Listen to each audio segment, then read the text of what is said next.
आप समझ नहीं सकती मामा, मुझे मेहरुनिसा पर बहुत गुस्सा आ रहा है।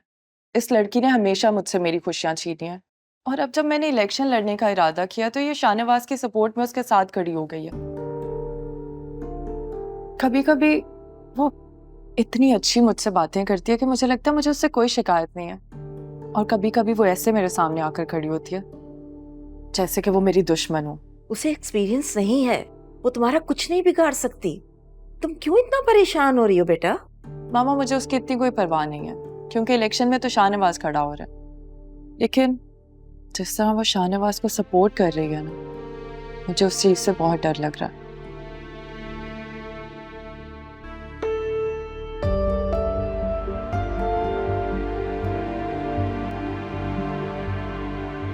मेरे आज की प्रेस कॉन्फ्रेंस करने का मकसद आप सबको ये बताना है कि मैं पॉलिटिक्स अपने बाबा को सपोर्ट करने के लिए ज्वाइन कर रही हूँ।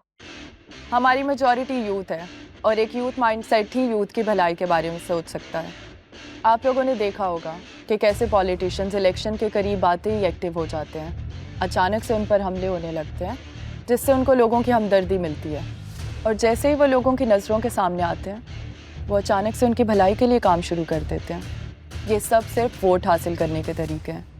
अवाम इनके झूठे वादों और दिलासों को सच मान लेती है और बगैर कुछ सोचे समझे इनको वोट दे देती है, और ये लोग जीत की आवाज़ को कीड़े मकोड़े समझने लगते हैं।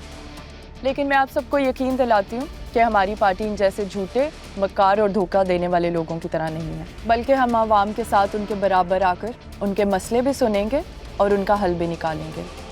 हम झूठे वादों पर नहीं बल्कि एतमाद का साथ देने पर यकीन रखते हैं। आप सबका बहुत बहुत शुक्रिया इस प्रेस कॉन्फ्रेंस में आने के लिए। अगर आप सबके पास कोई सवाल है तो आप लोग पूछ सकते हैं।